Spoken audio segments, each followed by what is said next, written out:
The difference between a relationship where you feel like you can be fully yourself and totally relaxed, and one where you feel like you're always having to make it work, is compatibility. This is what we need to talk about today because there's probably a way that you've been filtering for potential partners that's causing you to move in the direction of ones that don't quite fit. We need to talk about how you've been filtering people, what compatibility for you actually looks like, how to recognize it when it's right in front of you, and something that you can be doing this week to get started in this direction. If you're new to my work, my name's Courtney Shand.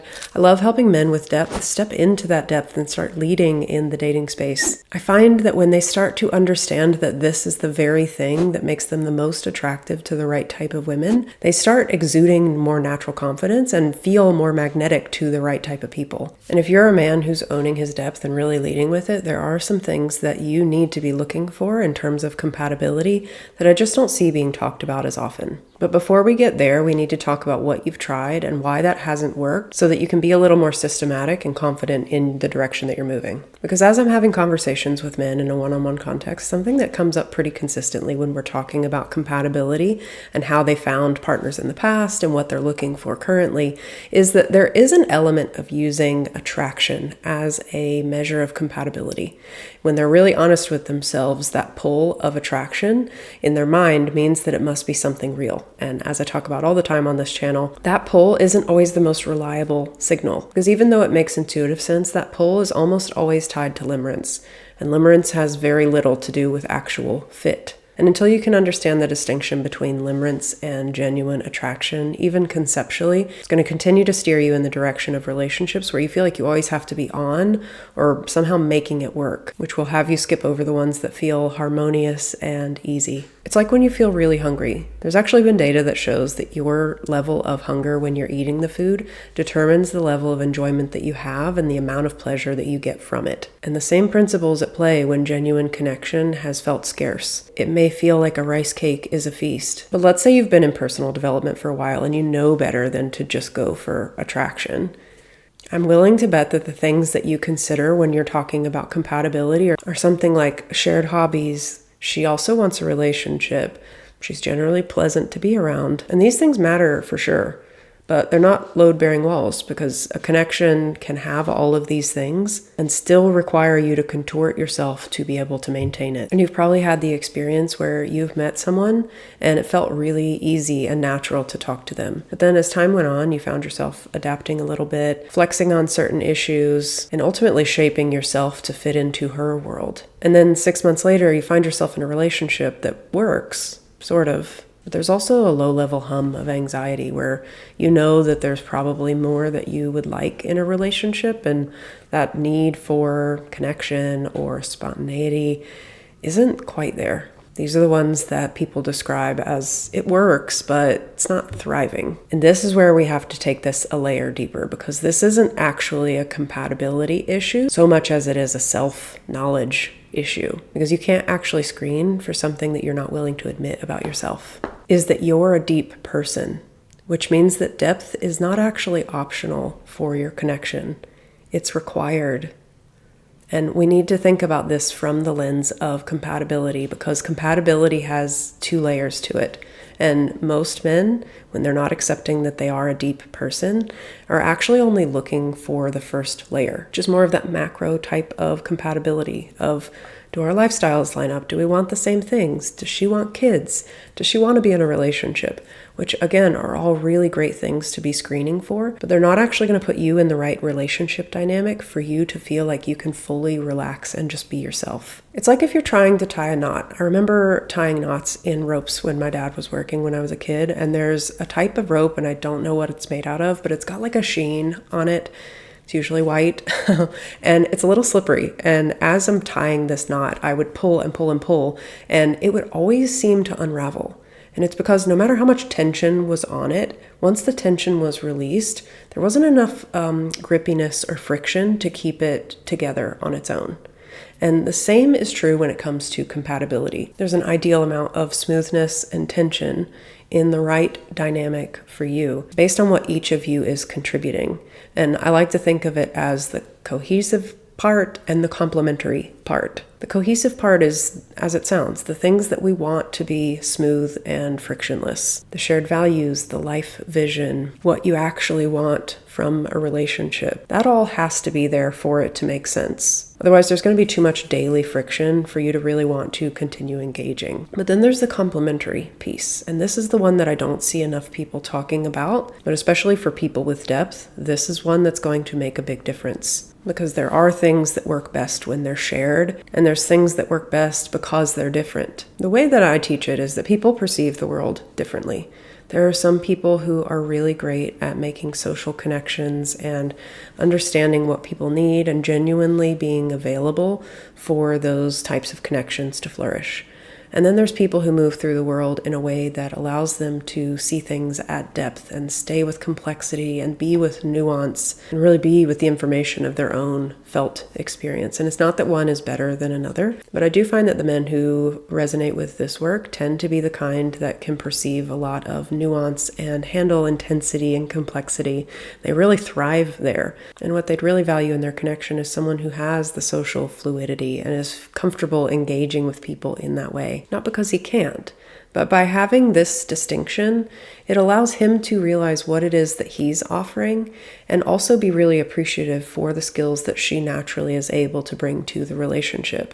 And this is what allows it to be complementary. And this is just an example of what I mean by complementary. Because just because she is able to move through social settings with ease and is warm and friendly and able to create connections with lots of people isn't something that he lacks. It's something that they get to build together. And it also means that the depth that he brings, the ability to stay with complexity and be with the emotional nuances, is usually something that that type of person is authentically looking for. And what he brings in depth of conversation and the ability to stay with complexity without flinching is actually a gift. And when he can start to see this distinction as complementary, he's actually more likely to stop judging himself, which naturally boosts his own confidence, but also allows him to see what it is that he's actually contributing to the connection and appreciate the differences between him and a partner. Because compatible doesn't mean identical.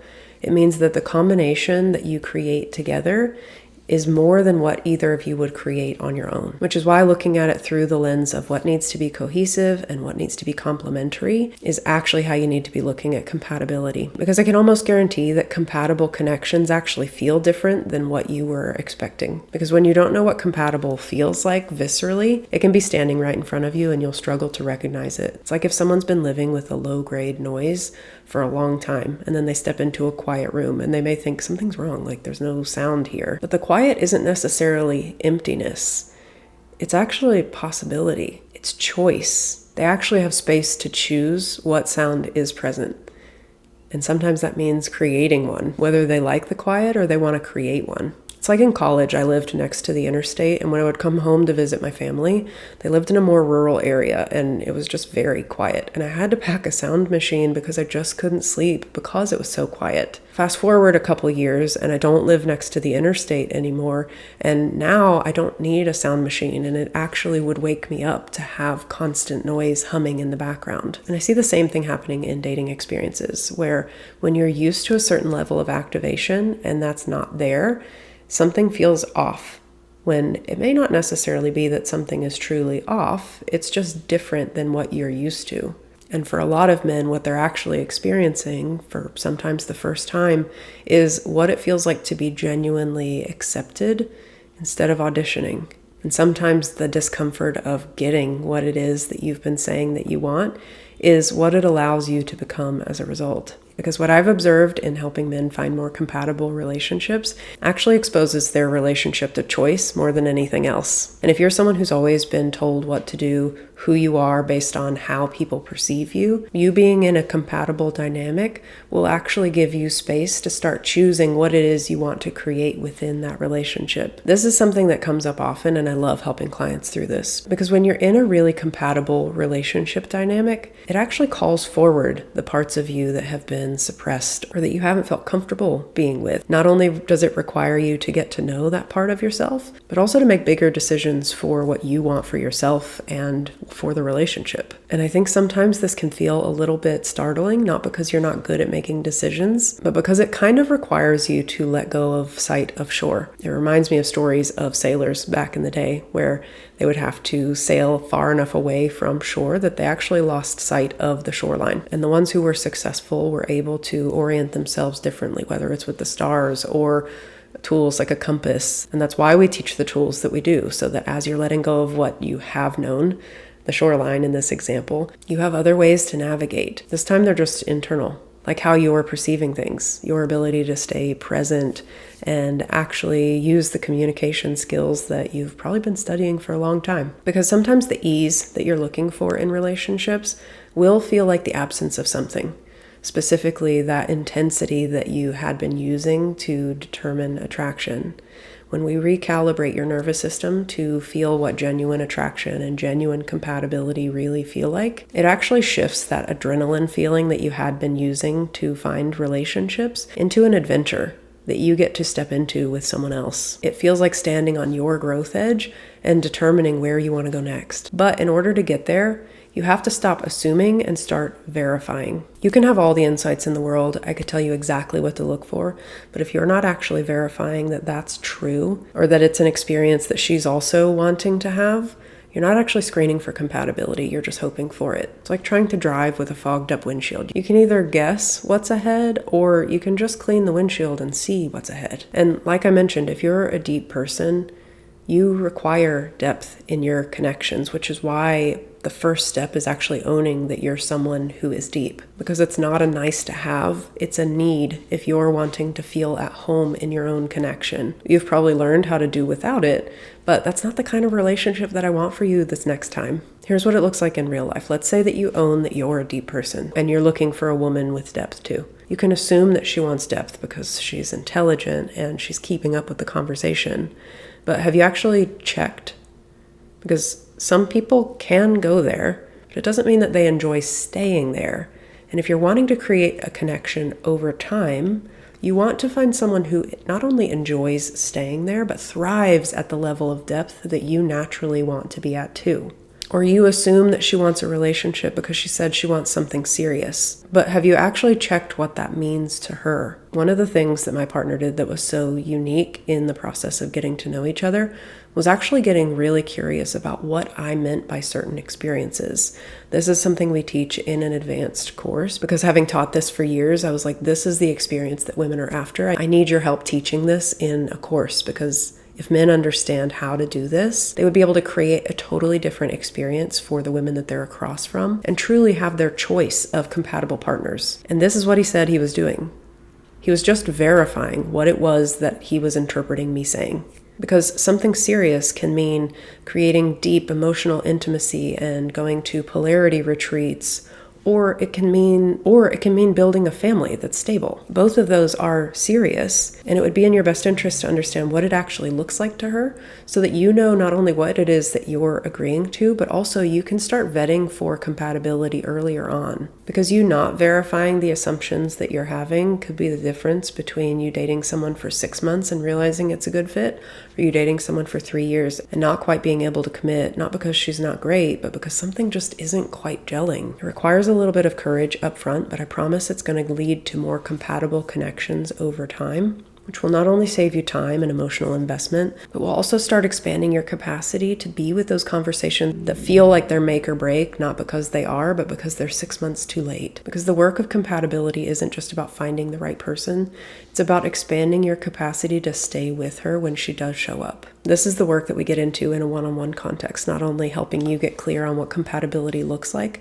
but also recalibrating your nervous system to recognize it when it's in front of you. Because when you own that you're someone with depth, you realize what compatibility actually means, not just as a checklist of things that you'd like to have, but as the experience that you're creating for your life and then inviting someone into. I always talk about you bringing clarity to the connection, because this is the experience that women are wanting to have. And if this is speaking to you and you want some one-on-one support around this, the first step would be to schedule a discovery call.